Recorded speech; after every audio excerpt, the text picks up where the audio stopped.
The sun rose over Lekki with the soft golden glow of a Lagos December morning, spilling warm light across the balcony of the Sapphire Pearl Hotel. Inside the largest suite, chaos burst like a beehive. Amara, tilt your head. No, no, the other way. Hold still now. The powder is entering your eyes. Somebody bring the bouquet now. Amara blinked rapidly as three makeup artists hovered around her, dusting, blending, contouring, and spraying. Even with the force, she looked breathtaking. Skin like rich caramel, eyes like warm honey, lips that formed a natural pout, her hair woven into an elegant updos, sparkled with tiny crystals. Today was the day. A Christmas wedding. The wedding everyone in Lagos had been waiting for, talking about, gossiping about, and secretly envying. Right. Her bridesmaids danced behind her, singing along to Chike's Roju, while champagne bottles popped in the background. Baby girl Anita, a maid of honor, squalled as she adjusted Amara's view. You look like you just stepped out of a magazine. Toby is a lucky man, abeg. Amara smiled, though her stomach fluttered. Lucky. That word again. Everyone kept saying it. Everyone kept repeating how lucky she was. Marrying the handsome, wealthy tech entrepreneur, Toby Olawale. Social media had crowned them the perfect couple. But a strange tremor flickered through her chest. Then why did he feel so far away lately? Amara, Uche, her hyper bridesmaids, flopped on the bed dramatically. Hope you are ready, because Lagos is waiting. Do you know Bella Naija already posted your engagement video again? It don't reach 2 million views. Amara forced a laugh. You people should let me breathe. The girls screamed with excitement. But Amara's phone, sitting face down on the vanity table, buzzed quietly. Again, the fourth time in the last hour. Same strange number. She noticed it earlier while her makeup was being done. She had stared at the screen, her heart tightening. Even though Toby's number wasn't calling her, something about the unknown call left her uneasy. Anita noticed. You okay? Amara tried to sound casual. Just cold feet. Cold feet care. For who? For what? Anita snorted. You are marrying the finest Yoruba angel in Lagos. They laughed, but the unease didn't fade. Last night, she remembered, he stepped out to take a call. When he came back, he couldn't look her in the eye. Strike one. 2 weeks ago, he traveled suddenly to Ogun State and returned acting tense. Strike two. And he kept his phone on Do Not Disturb too often. Strike three. But love is stubborn, and today was not the day to overthink. Abeg, Uche shouted. Everybody knew that. Let me pray before this girl starts thinking too much. The room gathered around Amara, hands stacked over hers. Lord, Uche began dramatically. If anybody tries to spoil our friend's wedding today, Holy Ghost fire!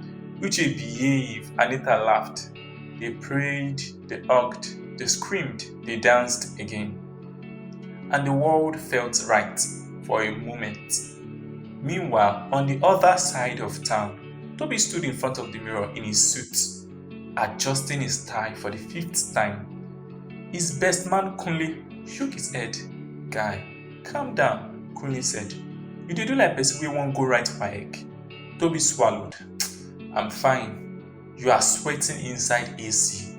I said I'm fine. Kunle raised both hands. Oh yeah, sorry. Toby picked his phone. 11 missed calls. Same number. He ran a hand through his hair. His mind raced. Not today. Please, not today. His mother stepped into the room. Wrapper tied neatly. Gele sitting tall. My son, Mama Tenny said, touching his shoulder. Remember what I told you. Lagos respects men who keep their name clean. Today is not the day for any nonsense. Toby nodded weakly. Yes, ma. You have done well for yourself. This marriage is good for you, for the family, for your reputation. Whatever distraction is worrying you, leave it. God forbid anything embarrasses us today. His throat tightened. Yes, ma. But as she left the room, his phone vibrated again. Same number. Coolly signed, Toby. You need to pick that call. I can't. You can't avoid it forever. Toby's jaw clenched. Leave it. Kule placed a hand on his shoulder. I hope you know what you are doing. Toby didn't. He wasn't sure anymore. All he knew was this. If that phone call is what he thinks it is, then today, everything might burn. By noon, the sapphire pearl all glittered like a scene from a fairy tale. Ice sculptures, imported roses, golden chandeliers, a live band singing Christmas classic with Afrobeat twists. Lagos society royalty filled the city. Politicians, celebrities, influencers, CEOs, photographers lined the aisle. Drones hovered above. Everyone had their phones out. Hashtags were already trending. Hashtag AmaxToby 2025 Christmas Love. Hashtag Wedding of the Year. Hashtag Lekki Royal Wedding. The atmosphere burst with excitement. Then the doors opened.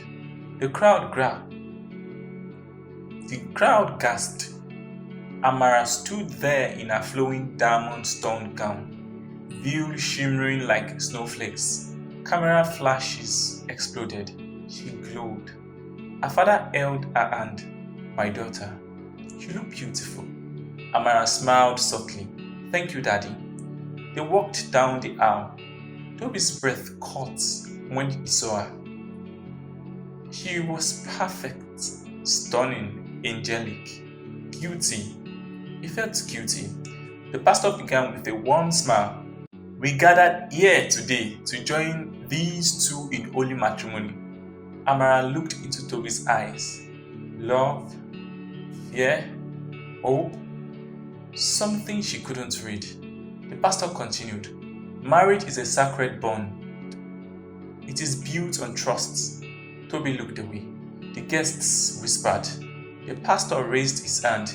If anyone has a reason why these two should not be joined, speak now or forever hold your peace. Silence. 1 second. 2 seconds. 3. Toby's heart pounded. Amara squeezed his hands. Then, bang! The grand entrance doors slammed open. Everyone turned. A woman stood there, dusty, furious, breathing hard, holding 2 little girls in matching red Christmas gowns. Gasps, screams. Phone raised instantly. Amara felt her blood freeze. Who is that? Someone whispered. Who is that? Someone whispered. She looks like she trekked from Ogun State. Another said. The woman stepped forward. Toby Olawale. Toby's face drained of color. The entire hall fell silent.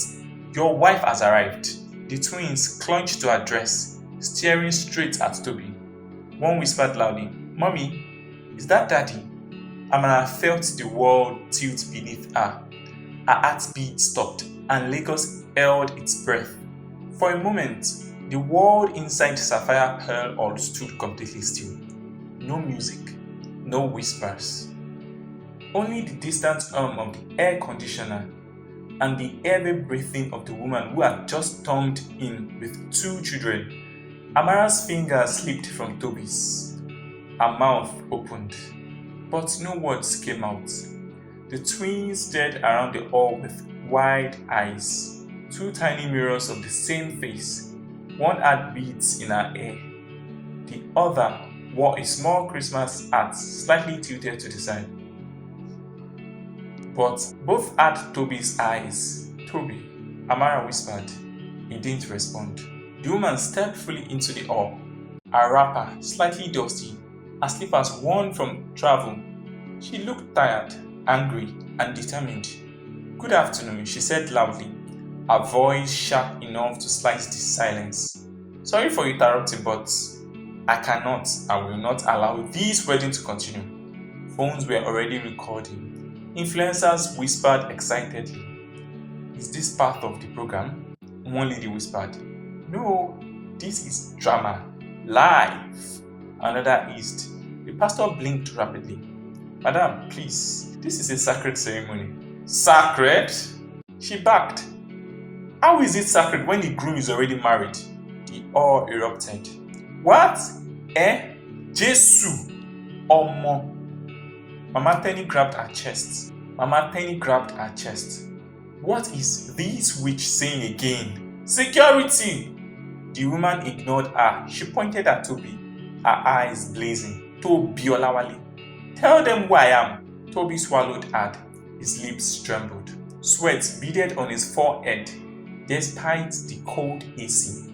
Who are you?" he whispered, voice cracking. The woman coughed, raised her hand dramatically, and slapped him across the face. A sharp echoing "Pah!" The entire hall shouted, "What? A real slap? Omo, this wedding don't spoil. Toby!" Mama Tenny screamed, rushing toward her son. "You let a woman slap you in public!" But the woman wasn't finished. She grabbed Toby's suit lapel and yanked him forward. "We have been married for 5 years!" she shouted, her voice vibrating with fury. "These are your children!" She pushed the twins gently forward. "Greet your father." The girls shyly stepped toward Toby. One clutched a tiny teddy bear. "Good afternoon, Daddy," they said together. Toby squeezed his eyes shut. Amara shocked on a sob. Her knees weakened. Anita caught her quickly. "Amara, breathe," Anita whispered. But Amara's eyes stared glued to Toby. "Toby," she whispered in a trembling voice. "What is happening?" He couldn't look at her. The pastor stepped back helplessly. "Madam, do you have any evidence?" The woman smiled slowly, bitterly. "Oh, I came prepared." She dropped the brown envelope on the altar. Papers spewed out. Marriage certificates, photos, hospital records, birth certificates, receipts from Toby's visits to see the twins. Even a picture of Toby holding the babies in the hospital when they were born. Gasps filled the hall like gunshots. Anita covered her mouth.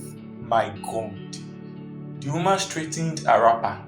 "My name is Nkiru Adeniran, Toby's legal wife from the village. We married traditionally in 2020. These twins are your daughters, Tenny and Tonya." Amara stumbled back. "Toby, tell her to stop lying." Nkiru turned sharply toward Amara. "My dear, I'm not here to fight you. You are innocent, but I will not allow this man to destroy my family because he wants a fancy Lagos wife." And explosions of murmurs spread. "This is real life Nollywood. I paid 100k for Ashebi, and at this I come watch." I paid 100k for Ashebi, and at this I come watch. Where is popcorn? Bring chair, beg. Mama Tenny pointed at Nkiru. "You're a liar. How dare you come here and shame my son?" Nkiru opened her phone calmly. "Oh, I am a liar." She pressed play on the voice note. Toby's voice filled the speakers. "Nkiru, please, I beg you. Don't come to Lagos. Don't tell Amara anything. The wedding will help my public image. I will send money, just give me time." Another voice note. "I know you are my wife. I know the twins need me. I will fix it after the wedding, please." The room exploded again. Amara grabbed her chest. Toby, tell me this is not real. Please." Toby's lips trembled. "Amara, I can explain. Madam! Mama Tenny screamed at Nkiru. Get out! My son cannot marry someone like you. Nkiru stared at her fearlessly. Mama, your son married me first. Blame him, not me. Kunle, the cousin who had been quiet all morning, suddenly stepped forward, trembling. Auntie, he said carefully, Nkiru is not lying. They all screamed again. Mama Tenny's eyes widened. Kunle, shut up your mouth! No, Mama, he said, tears in his eyes. I can't lie anymore. We all begged Toby to tell the truth before the wedding. We knew this day would come. He turned to Amara slowly. I'm sorry, Auntie Amara. Toby married her. The family accepted her. Those twins are his daughters. Amara's body went cold, numb. Her heart pounded painfully in her chest. Toby reached out for her. Amara, please don't touch me! She screamed, stepping back as if his fingers burned. Don't you dare touch me! Silence drowned the all. Amara's breath came in sharp, broken gasp. Toby, how? She whispered. How could you? How could you look me in the eye? Propose to me? Plan a wedding with me? Knowing you were already married? Toby collapsed to his knees, tears spilling. I was going to fix it. I swear. Fix what? She screamed. Her voice cracked. The sound echoed across the hall. Nkiru watched quietly, holding her daughters close. Auntie, Anita whispered, touching Amara's arm. Let's leave. No. Amara shook her head slowly. I want to hear him. She faced Toby, her hands trembling. Did you love me at all? Toby cried at her. I love you. I love you with everything. But the marriage with Nkiru, it wasn't supposed to be permanent. It was. Nkiru is. Say it! Say it! Toby, tell them what you told me. That you needed a village wife your mother approved of while you searched for your real wife in Lagos. Say it! Toby covered his face. Nkiru, please. Say it! He didn't, but the silence said everything. Amara whispered. Amara wiped her tears and steadied herself. Pain itched across her face. The pastor rubbed his forehead. My children, this wedding cannot continue under these circumstances. They all burst with tension. Mama Tenny shouted, Pastor! No! Please! We can resolve this privately. But Amara raised her hand. Don't beg, she said quietly. There's nothing to fix. She turned to Nkiru. Thank you for showing me the truth. I would have lived a lie. Nkiru nodded sadly. No woman deserved what he did. The twins tucked her wrapper. Mommy, can we go home now? Yes, my loves, she whispered, lifting them gently. Tears, cameras, chaos, it all blurred around Amara as she walked down the aisle she had once dreamt of. Her view dragged behind her like falling feathers. People whispered, She's strong. What girl? That man is wicked. This is the biggest wedding gist of the year.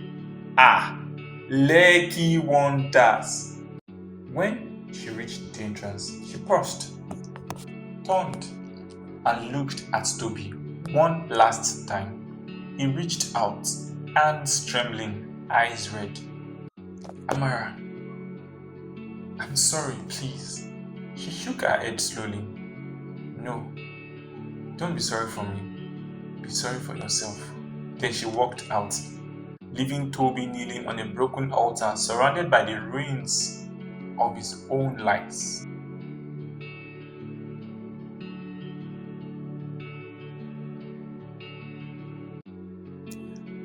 If you enjoy our story so far, Do well to leave a like. Please subscribe so that we can see you again. Click on the notification button and trust me, your comment is well appreciated. Please do leave a comment and don't forget to share. See you next time. Bye for now.